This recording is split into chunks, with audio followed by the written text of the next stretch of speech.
Bismillah. Assalamualaikum warahmatullahi wabarakatuh.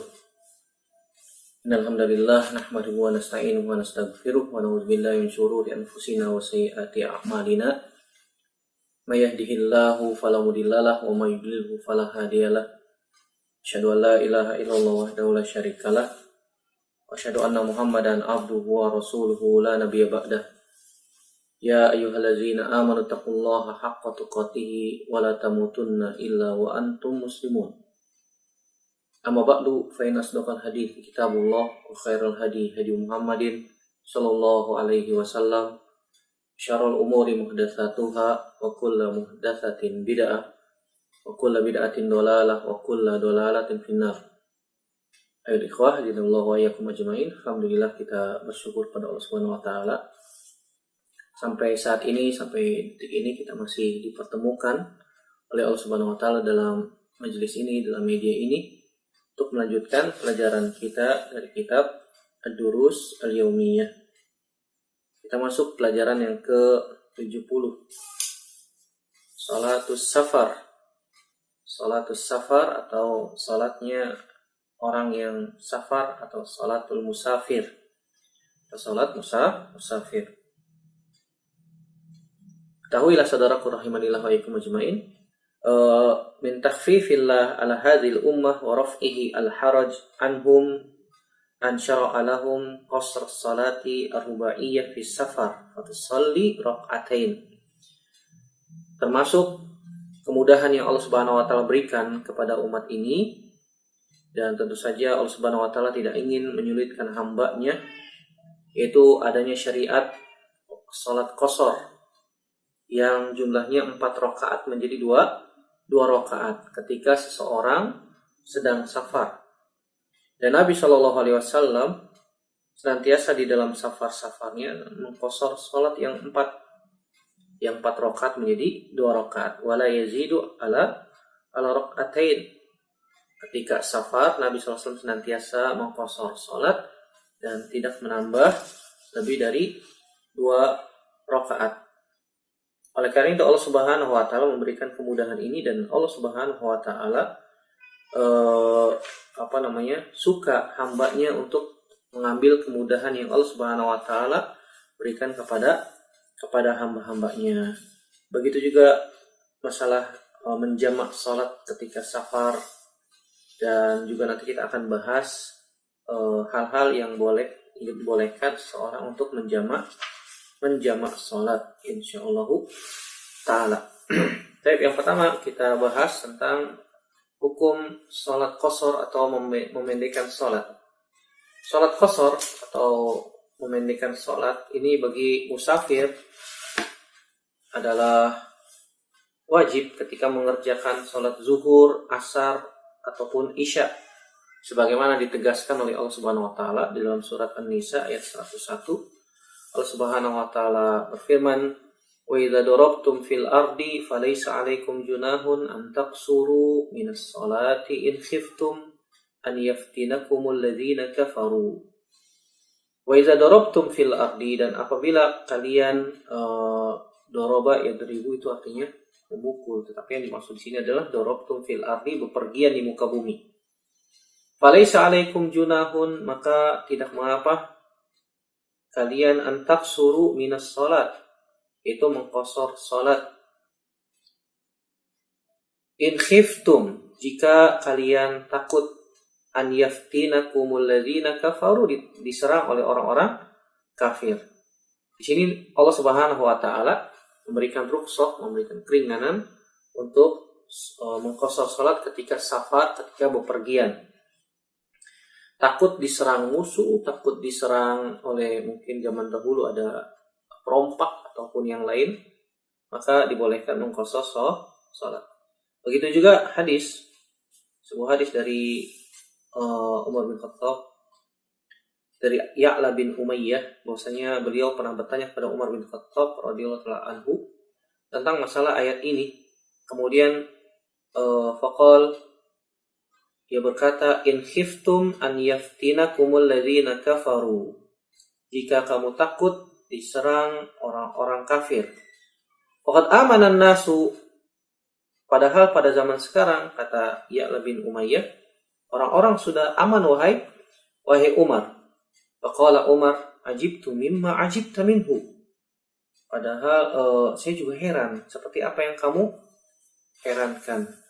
Fasaltu Rasulullah sallallahu alaihi wasallam an zalika. Kemudian aku pun bertanya, kata Umar bin Khattab radhiyallahu taala anhu, tentang hal tersebut. Ketika Nabi sallallahu alaihi wasallam mengatakan wajib mengqashar salat in khiftum an yaftinakumul ladzina kafaru, jika kalian khawatir takut diserang orang-orang kafir. Zaman sekarang udah tidak ada yang seperti itu. Ini zaman Umar bin Khattab, zaman Nabi ketika itu Islam sudah mulai berkuasa ya. Sekarang lagi tidak ada ilat seperti itu, tidak ada lagi alasan takut diserang orang-orang kafir. Kemudian Nabi SAW mengatakan, sadaqatun tasaddaqallahu biha alaikum faqbalu sadaqatahu. Ini merupakan sedekah yang Allah Subhanahu wa taala sedekahkan kepada kalian. Faqbalu sadaqatahu, maka terimalah sedekah Allah Subhanahu wa taala. Di sini sahih dari Imam Abu Daud dan Imam An-Nasai serta diriwayatkan juga oleh Imam Ibnu Majah. Dari sini walaupun ilatnya sudah hilang, walaupun kaum muslimin sudah merasa aman dari diserangi orang-orang kafir, maka tetap ini disyariatkan atau ini merupakan sedekah dari Allah Subhanahu wa taala, dan Allah Subhanahu wa taala suka diambil rukhsahnya, keringanan atau sedekahnya. Begitu juga hadis dari Abdullah bin Abbas radhiyallahu taala anhuma, dia berkata, faradallahu sholata ala lisani nabiyikum sallallahu alaihi wasallam fil hadar arba'an wa fis safari raq'atain wa fil khawfi raq'atan. Dari Abdullah bin Abbas radhiyallahu taala anhuma, dia berkata, faradallahu sholata ala lisani nabiyikum. Allah Subhanahu wa taala telah mewajibkan salat melalui lisan nabi kalian fil hadar, ketika mukim, tidak bepergian maksudnya, arba'an, yaitu 4 rakaat. Wa fis safar raq'atain, ketika dalam perjalanan itu 2 rakaat. Wa fil khawfi raq'atan, ketika salat dalam peperangan itu 1 rakaat. Ini salat sahih diriwayatkan Imam Ibnu Majah, Imam An-Nasai juga disebutkan oleh Imam Muslim dan yang lainnya. Wallahu a'lam bishawab. Jadi Abdullah bin Abbas mengatakan Allah Subhanahu wa taala mewajibkan salat melalui lisan nabinya, yaitu sallallahu alaihi wasallam, Nabi Muhammad sallallahu alaihi wasallam, ketika mukim, ketika hadar. Adapun ketika safar menjadi 2 rakaat, dan ketika salat khauf menjadi 1 rakaat. Begitu juga penuturan dari Umar bin Khattab radhiyallahu taala anhu, beliau mengatakan salatus safar raq'atani wa salatul jumu'ah raq'atani wal fitri wal adha raq'atani tamamun ghairu qasrin ala lisani Muhammadin sallallahu alaihi wasallam. Umar bin Khattab radhiyallahu anhu mengatakan, salat safar, orang yang sedang safar itu 2 rakaat, dan salat Jumat 2 rakaat. Salat fitr, maksudnya salat Idul Fitr dan salat Idul Adha itu 2 rakaat. Tamamun ghairu qasrin, sempurna tidak dikosor, melalui lisan Nabi sallallahu alaihi wasallam. Hadis ini sahih diriwayatkan oleh Imam Ibnu Majah dan Imam An-Nasai rahimahumullahu al-jami'. Dari sini kita bisa ambil kesimpulan bahwasanya salat safar itu dikosor menjadi 2 rakaat. Begitu juga ini merupakan rukhsah, sedekah yang Allah Subhanahu wa taala sedekahkan kepada hamba-Nya. Dan juga disebutkan salat-salat yang 2 rakaat, di antaranya adalah salat Jumat, salat Idul Adha, salat Idul Fitri, itu 2 rakaat. Ini tamamun ghairu qasrin, 2 rakaat. Ketika kita safar, ternyata Idul Fitrinya di tempat safar, maka tetap dilakukan 2 rakaat tanpa dikosor. Ala lisani Muhammadin sallallahu alaihi wasallam. Begitu juga hadis Aisyah radhiyallahu taala anha, qalat as-salatu awwala ma furidat rak'atain wa ukirrat salatus safari wa utimmat salatul hadar. Dari Aisyah radhiyallahu taala anha yang mengatakan salat awwala ma furidat, ketika difardukan awal-awal, ketika diwajibkan pertama kali, rakaatain, itu 2 rakaat. Fa uqirat salatus safar, kemudian yang 2 rakaat tersebut ditetapkan sebagai salat apa? Safar. Utimmat salatul hadar, dan disempurnakan untuk salat yang mukim itu 4 rakaat. Di sini dikeluarkan oleh Imam Bukhari dan Imam Muslim. Dan hadis-hadis yang lain yang sangat banyak yang menunjukkan bahwasanya salat qashar adalah 2 rakaat dan dianjurkan untuk orang-orang yang sedang safar. Tentu saja jarak perjalanan yang dibenarkan untuk mengqashar salat ketika seseorang sudah safar. Ketika seseorang dikatakan safar, mengqashar salat dibolehkan hanya untuk orang yang safar. Pertanyaannya, jarak atau batasan safar itu seperti apa? Kan gitu. Para ulama berbeda pendapat tentang masalah batas jarak safar. Ada yang mengatakan batas jarak itu ketika sudah 75 km atau sekitar hitungan zaman dulu farsakh ya, sekitar 75 km sampai 80 km. Ada yang mengatakan idza faraqal bunyan, jika sudah meninggalkan bangunan-bangunan tinggi di tempat tinggal kita, ketika sudah tidak terlihat lagi bangunan-bangunan tinggi, sudah dikatakan safar. Ada yang berpendapat demikian. Atau jika telah meninggalkan rumah terakhir di kota kita. Kalau zaman dulu kota itu mengumpul, zaman sekarang tersebar di mana-mana gedung-gedung tinggi, rumah-rumah mewah dan seterusnya. Ada yang berpendapat dengan pendapat yang lain,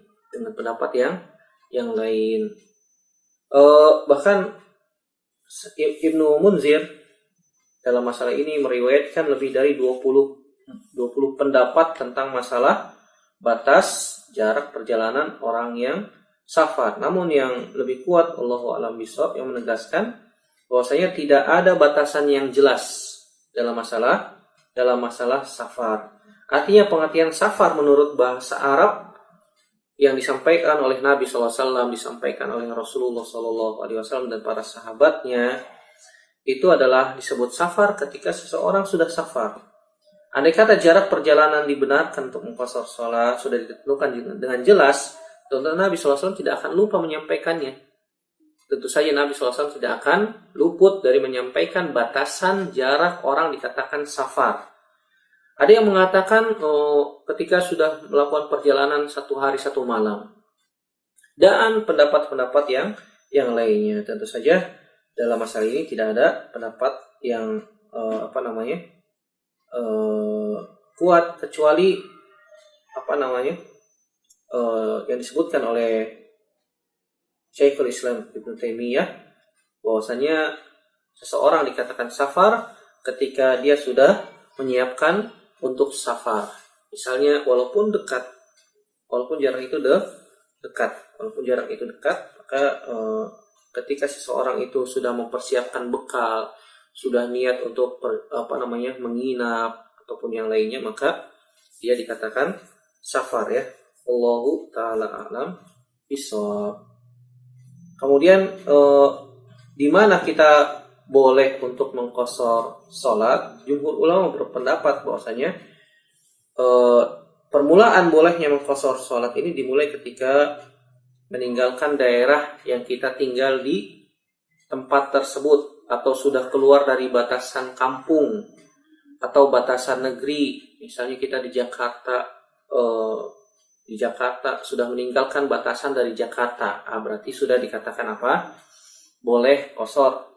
Sebagaimana yang dikatakan oleh Ibnu Munzir, bahwasanya aku tidak mengetahui bahwa Nabi SAW mengqashar salat dalam sebuah safarnya kecuali setelah keluar dari kota Madinah. Bahkan Anas bin Malik radhiyallahu ta'ala mengatakan, "Shalaitu dzuhra ma'an Nabi bil Madinah arba'an wa bizil hulaifah rak'atain. Aku pernah sholat zuhur bersama Nabi di Madinah 4 rakaat, dan sholat di Zulhulaifah itu di luar kota Madinah itu 2 rakaat. Dari sini kita ambil kesimpulan bahwasanya dibolehkan seseorang sholat qashar ketika sudah meninggalkan batasan dari negeri tempat tinggalnya. Misalnya kita tinggal di Jakarta, ke Bogor, sudah melewati batasan Jakarta Bogor, maka sudah dibolehkan mengqashar ketika itu ya. Perkataan Anas bin Malik ini sahih diriwayatkan Imam Bukhari dan Imam Muslim. Wallahu taala alam bishawab. Kemudian pertanyaan, apabila seorang musafir tinggal di negeri orang karena ada suatu kepentingan, misalnya kerja ataupun yang lain, dan ia tidak berniat untuk mukim, hanya bekerja saja, ia bagaimana? Apakah harus mengqashar ataukah bagaimana? Terdapat satu riwayat dari Jabir bin Abdullah radhiyallahu anhu dalam Sunan Abu Daud disebutkan, dan hadisnya sahih. Jabir bin Abdullah radhiyallahu anhu mengatakan, aqaman nabiyyu bi Tabuka 20 yauman yaqsurus salata. Nabi SAW tinggal di Tabuk selama 20 hari dan beliau mengqashar salat. Sallallahu alaihi wasallam. Jadi Nabi SAW pernah perang Tabuk, perjalanan dari Madinah ke Tabuk sekitar 20 hari lebih. Kemudian Nabi SAW tinggal di Tabuk selama 20 hari menunggu musuh. Ketika itu perang lawan Romawi ya. Tapi ternyata Romawi tidak kunjung datang. Sehingga Nabi SAW tinggal di Tabuk sekitar 20 hari. 20 hari. Dan Nabi SAW selama 20 hari tersebut mengqashar salatnya. Padahal Nabi SAW tinggal di sana 20 hari hampir sebulan. 20 hari sampai hampir sebulan. Tapi Nabi SAW senantiasa mengqashar salatnya di sana.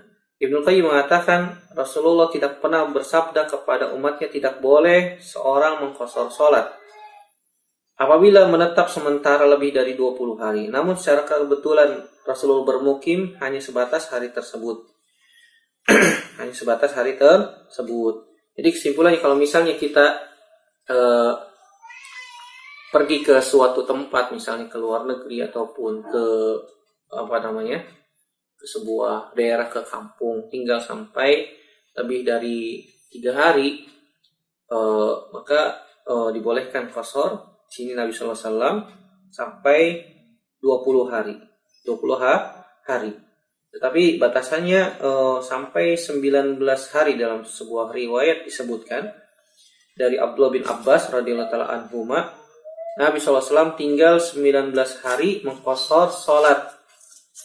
Wa nahnu idza safarna tis'ata asyara qasarna wa in zidna atmamna. Abdullah bin Abbas radhiyallahu taala anhuma mengatakan, Nabi pernah menetap sementara selama 19 hari dengan mengqashar salat. Maka kami pun apabila safar selama 19 hari, kami salat qashar. Dan jika lebih dari itu, kami salat sempurna. Hadis ini dikeluarkan oleh Imam Tirmizi dan Imam Ibnu Majah. Di dalam riwayat yang disebutkan sab'ata asyrata, 17 hari.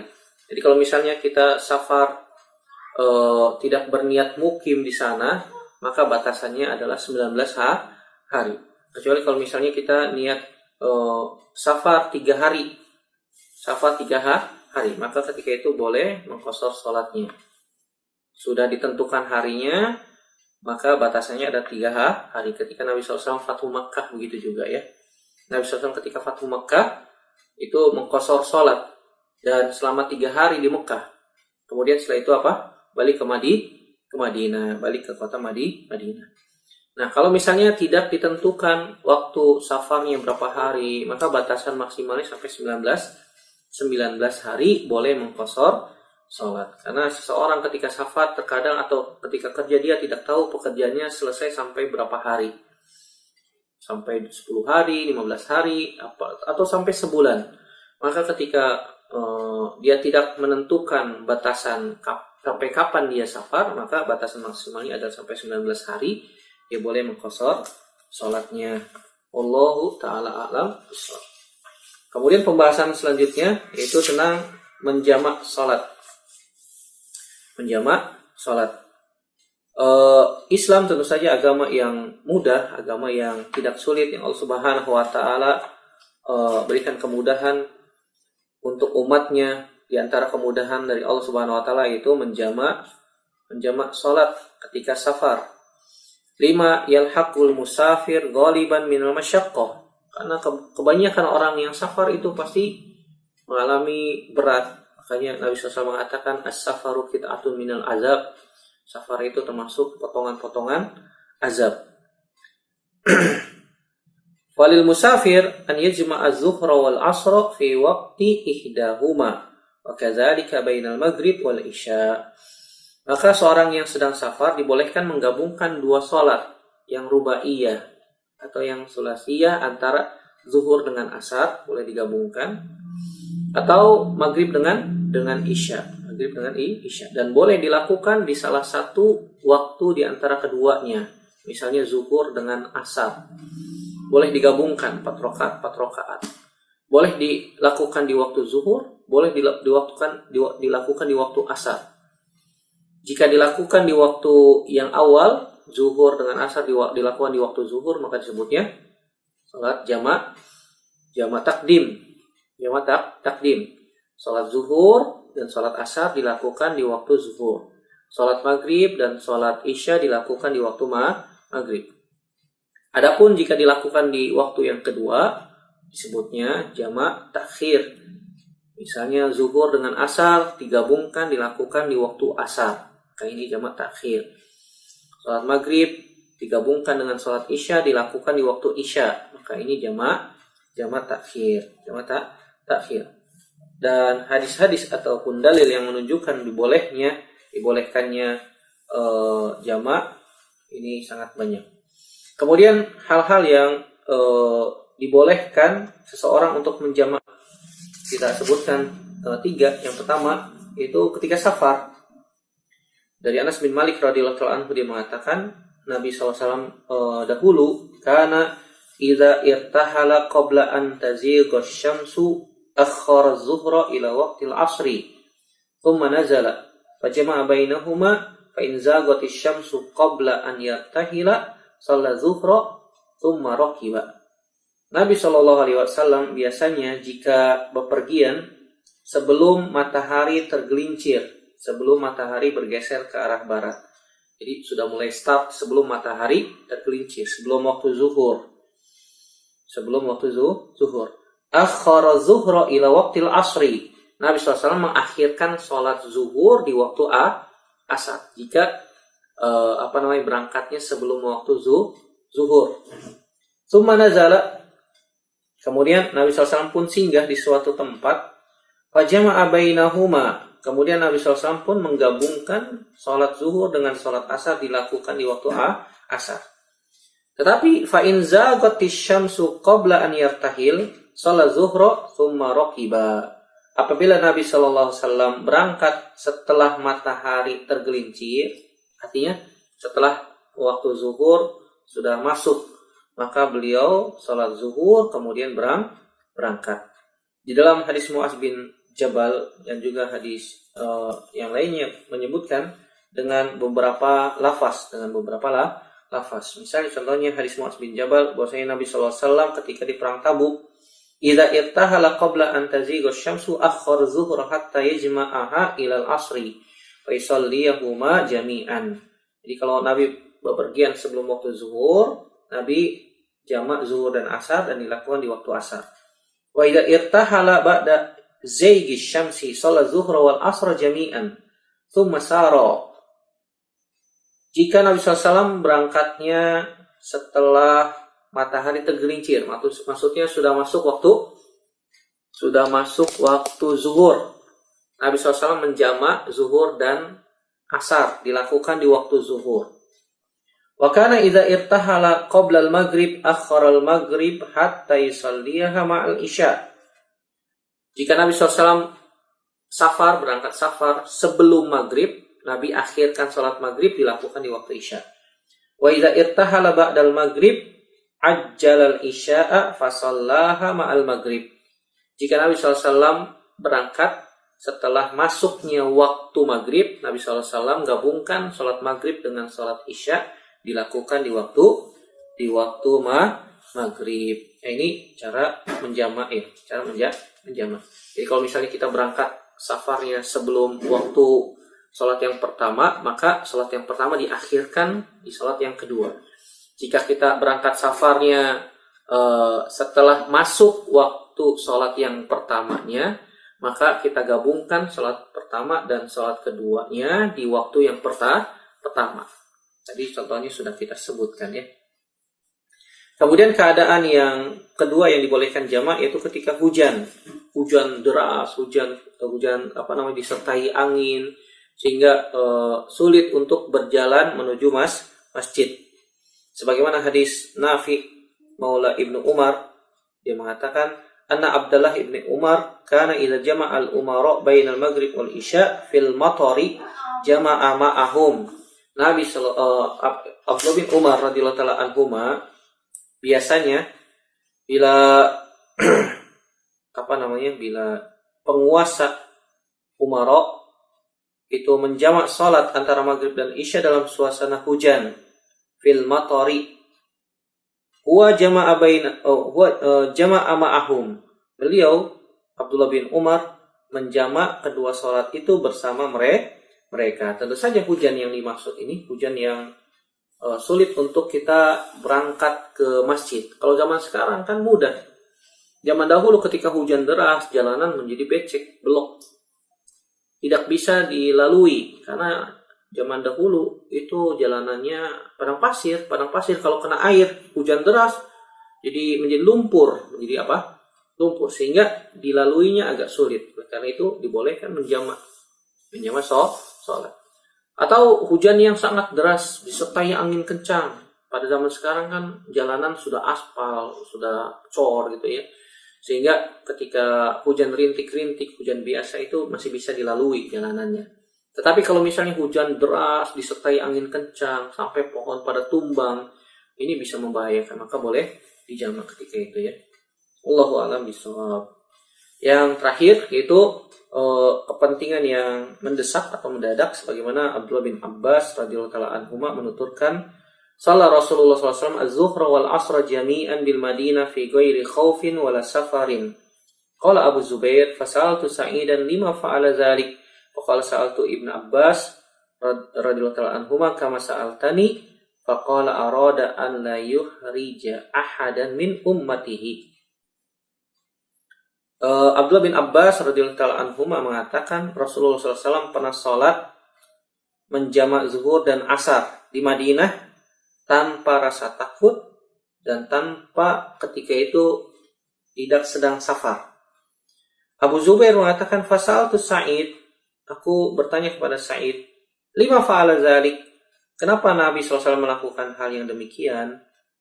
Faqala sa'altu Ibnu Abbas. Kemudian Sa'id Ibnu Zubair mungkin ya, atau wallahu a'lam. Saya pernah bertanya kepada Abdullah bin Abbas sebagaimana engkau bertanya kepadaku. Faqala, kemudian Abdullah bin Abbas radhiyallahu taala anhuma mengatakan arada an la yuhrija ahadan min ummatihi. Rasulullah SAW tidak ingin memberatkan seorang pun dari umatnya. Ketika itu ada kepentingan mendadak, maka dibolehkan. Begitu juga dari hadis Abdullah bin Abbas, beliau mengatakan jama'a Rasulullah SAW baina zuhri wal asri wal maghrib wal isya bil Madinah fi ghairi khaufin wala matarin. Qila li Ibnu Abbas ma arada ila dzalik, qala arada an la yukhrija ummatahu. Hampir sama dengan asar yang sebelumnya. Nabi SAW pernah menjamak sholat antara zuhur dan asar, maghrib dan isya di Madinah tanpa ada rasa takut, tidak hujan juga. Dikatakan kepada Abdullah bin Abbas, kenapa Nabi melakukan demikian? Nabi SAW tidak ingin memberatkan seorang pun dari umatnya. Arada an la yuhrija ummatahu. Dan Imam Nawawi menyebutkan bahwasanya sejumlah ulama berpendapat boleh menjamak di waktu mukim karena ada hajat dan tidak boleh dijadikan kebiasaan. Tidak boleh dijadikan kebiasaan. Ini pendapatnya Imam Ibnu Sirin, salah satu orang. Begitu juga pendapatnya salah seorang murid Imam Malik, diriwayatkan juga oleh Imam Al-Khattabi dan yang lainnya.